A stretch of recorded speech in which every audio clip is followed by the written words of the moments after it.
प्रभु के पवित्र नाम की स्तुति हो। एक बार फिर हम प्रभु के कदमों में आए।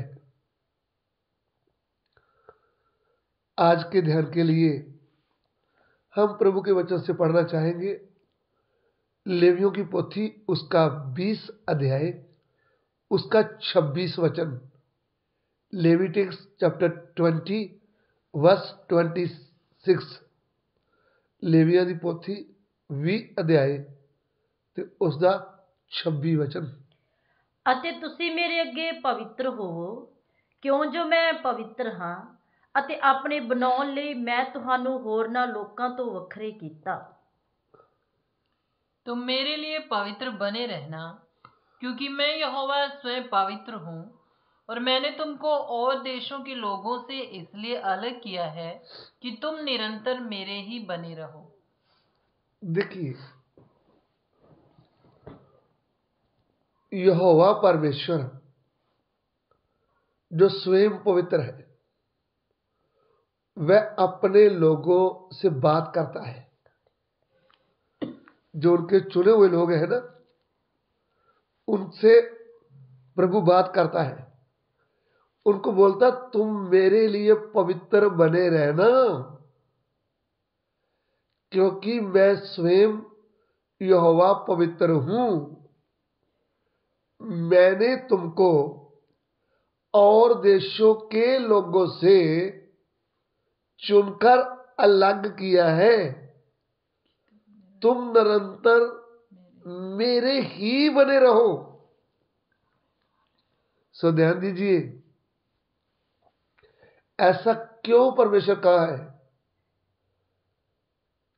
कि तुम मेरे ही बने रहो। परमेश्वर ने ये जो पूरी सृष्टि दिखती है ना हमें, इसको परमेश्वर ने बनाया है। लेकिन पूरी सृष्टि में से मनुष्य को जो बनाया उसको अपने लिए बनाया।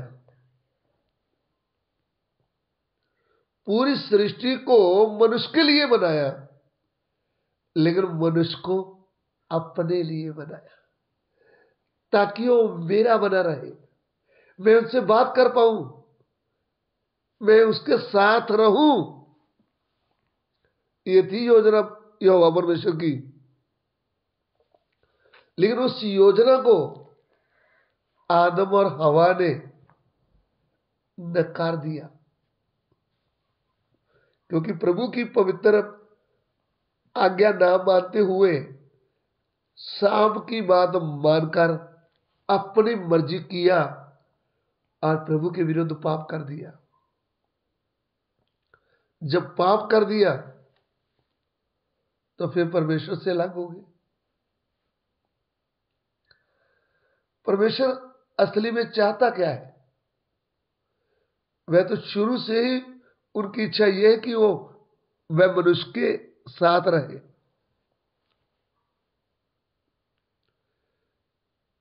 इसलिए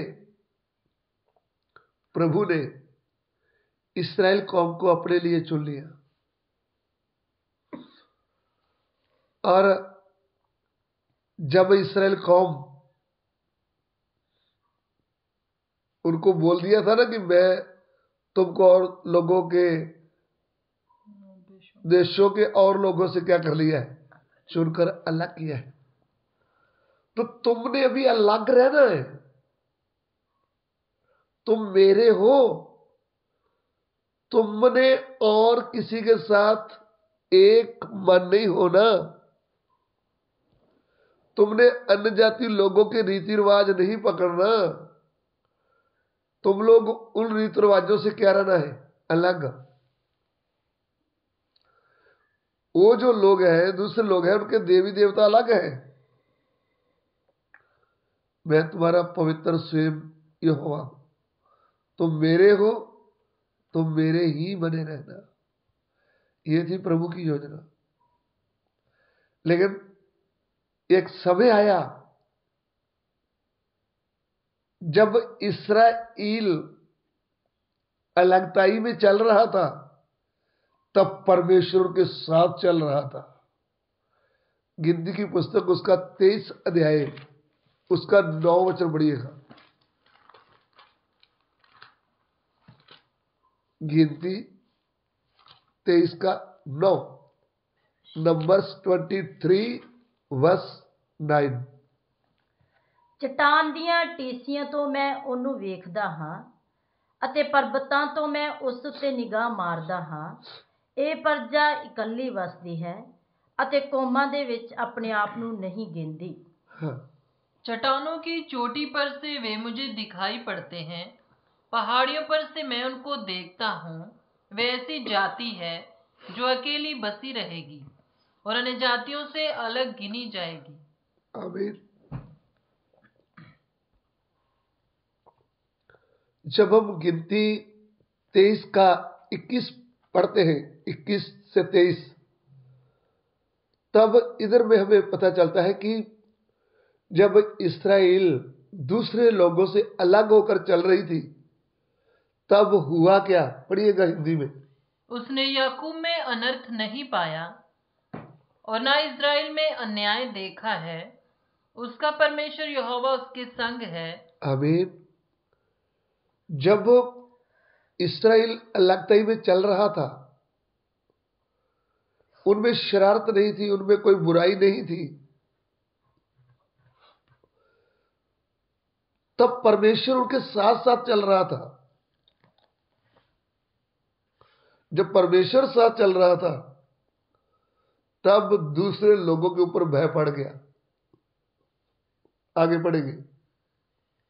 और उनमें राजा की सी ललकार होती है। उनमें राजा सी ललकार होती है। उनको मिस्र में से ईश्वर ही निकाले लिए आ रहा है। आमीन। उनको मिस्र से ईश्वर खुद ही निकाल कर लेके आ रहा है। यानी प्रभु इस्राएल को जब चुनकर अलग किया मिस्र से, तब परमेश्वर उनके आगे आगे चल रहा था। दिन में बादल का खंभा बनकर, रात को आग का खंभा बनकर प्रभु उनके साथ साथ चल रहा था। जब प्रभु चल रहा था, सब जातियों के ऊपर भय पड़ गया और राजा के जैसे चल रहे थे। सो इसलिए मेरे प्रिय भाइयों बहनों, जब हम ये बात समझ जाएंगे कि मुझे प्रभु ने चुनकर अलग किया है, मुझे पवित्रताई के लिए चुनकर अलग किया है, मैंने दूसरे लोगों के जैसे काम नहीं करने, मैंने दूसरे लोगों के रीति रिवाज नहीं करने, मैंने दूसरों की तरह शरारत या बुराई नहीं करनी, मैं प्रभु के लिए चुनकर अलग किया हुआ हूं या अलग की हुई हूं। यह बात हमें समझना पड़ेगा। तो जब हम ये बात समझेंगे, तब हम राजा की तरह चलेंगे और बाकी जातियों के ऊपर हमारा भय पड़ेगा, क्योंकि हमारा प्रभु हमारे साथ चल रहा है। वह क्यों हमारे साथ चल रहा है? क्योंकि हम उनके लिए अलग किए गए हैं, हम उनके लिए पवित्र बनकर रहना है। प्रभु के नाम की स्तुति हो। तो इधर में प्रभु उनके साथ चल रहा था, लेकिन वचन यूं कहता है कि जब प्रभु की चुने हुए लोग इस्राएल कौम वह शटीम में बस रहे थे। गिनती 25 का 1-2 पढ़िएगा। गिनती 25 का 1-2। इस्राएली शितिम में रहते थे और वे लोग मुआबी लड़कियों के संग कुकर्म करने लगे। और जब उन स्त्रियों ने उन लोगों को अपने देवताओं के यज्ञों में नेवता दिया, तब वे लोग खाकर उनके देवताओं को दंडवत करने लगे। जो इस्राएली बालपोर देवता को पूजने लगे, तब यहोवा का कोप इस्राएल पर भड़क उठा। देखिए, जो परमेश्वर के चुने लोग थे, जिनको प्रभु ने चुनकर अपने लिए अलग किया था, एक समय आया वो परमेश्वर को भूल गए और वह मोआब के लोगों के साथ उन्होंने मेल जोल कर लिया। जब मोआब के लोगों के साथ मेल किया, उनकी बाप की बेटियां आई, इसराइली बेटों के साथ दोस्ती कर लिया। तब उन्होंने बोला जो हमारा कमोश देवता है ना, मोआब का देश जो देवता था वो कमोश देवता था, चलो हमने यज्ञ किया है, आओ ना हम मिलकर खाते हैं। तो लड़कों को उधर ले गई, उनको यज्ञ खिला दिया। फिर उन्होंने कमोश देवता के आगे भी दंडवत कर दिया।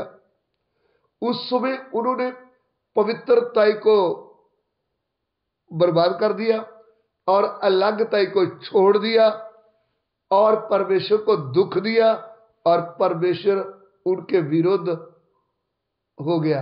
परमेश्वर का क्रोध उनके ऊपर पड़ा। तो जब क्रोध पड़ा तो उधर में लिखा है कि उसी दिन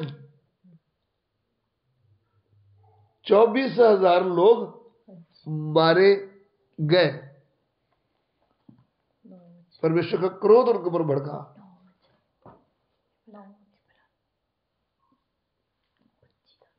25 का 9 पढ़िएगा, गिनती 25 का 9। और मरी से 24,000 मनुष्य मर गए।